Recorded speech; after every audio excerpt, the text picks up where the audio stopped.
Steve, let's go above the line, my friend. Jimmy, let's run the clip. I'm excited about this one. Let's do it.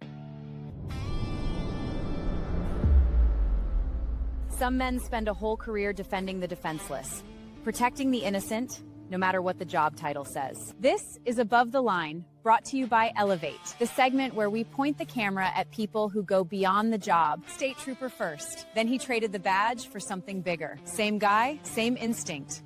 New calling. His name is Aaron Quinn, multi-area director, Central Ohio, Fellowship of Christian Athletes. Before the scholarship, before the scoreboard, FCA gets there first. Real coaches, real players, talking about what actually got them through. Years later, his players tracked him down, just to say they tried to be the father he was to them. That's the job, right there. That's proof of a human who practices what they preach. In Aaron's own words, I strive to give God the glory due him for the abilities and opportunities he has given me. That's above the line. Some jobs you clock out of, some you never do.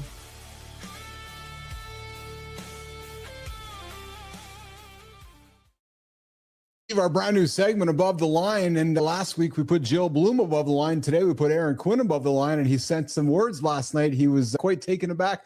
Why are we celebrating Aaron Quinn today? Steve Reiss. Aaron Quinn is an incredible leader in our community. And his story from being a police officer to where God has called him to today to lead the Fellowship of Christian Athletes here in Central Ohio, it's a high honor. And I know that if Aaron was sitting here with us right now, he would say that it's not me. It's not because I'm a great person. It's not because I have all these talents and treasures or whatever, which, by the way, he does.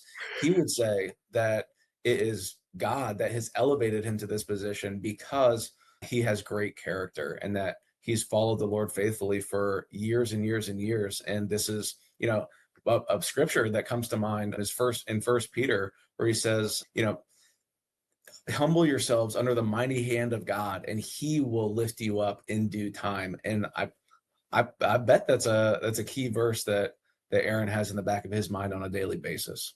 I love that you say that and you associate with Aaron, because you're thinking as you read that scripture and think about it, you're thinking of him. And that's fascinating to me, because you're thinking this applies to this man, this character of this fellow. That's exactly what you're saying, isn't it, Steve?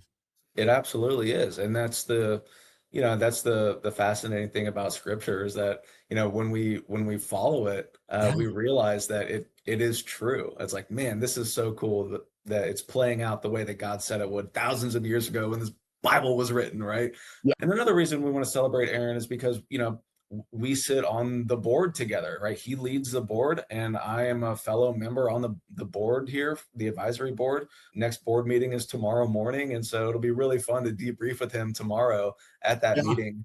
And it's a nod to our core values, right? I mean, the core values Division 7's put in place, we've put in place as a leadership team. It spells faith, forward-thinking, ambitious, inspiring, teachable, and honest.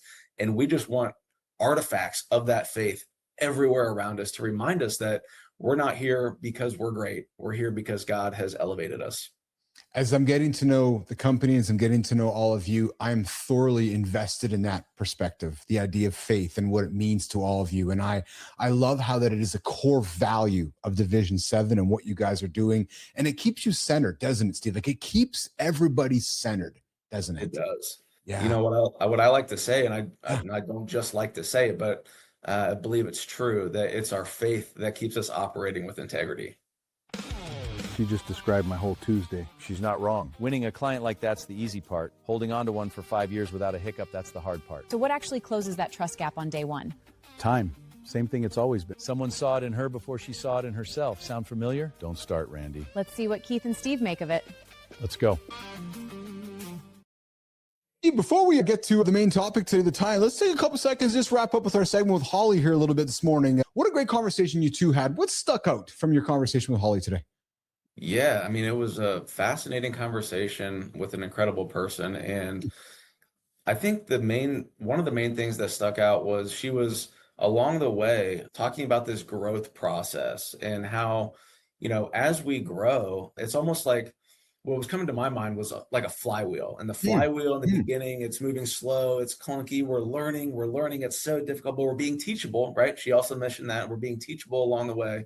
But as we grow and as we become more familiar with the responsibilities that we have at any specific point in time, that as we get handed new responsibilities, we are called upon by our organization to grow more, and for that flywheel to have to move faster, and it spins faster and faster, and then more gets added on, more gets added on, and now you're running a team of 110, and it's like this, and you've grown along the way, and you've developed the skills to be able to handle that type of role. So that was kind of where my mind was at by the end of that conversation. Yeah, what stuck, you know what stuck to me is all the hallways she walks down throughout her every single day and wonder, I don't want to look up. I just don't want to look up because they're right. Because of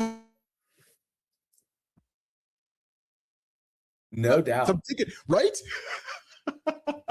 No doubt. I mean, like, and we talked about that a little bit, where it's like, as a leader, you're so bogged down. You can be so bogged down in, all these responsibilities and whatnot. But then, and you don't want to look up. You're like, oh my goodness, someone might require something of me. And it's like, it's a scary feeling sometimes because we're getting pulled in so many different directions as leaders. But, there is some wisdom in guarding some amount of time. But I really appreciated the fact that she said that she was going to stop anything she was doing, yes, and engage with another human. And that's something that honestly I can learn from and get better at myself. I took that away as well. And for leaders, what she dropped there might have been one of the greatest awareness spots of the show today, because just to, we're all being pulled in so many directions. Clearly, if somebody walks up to Holly and taps on her shoulder, she's like, all right, boom.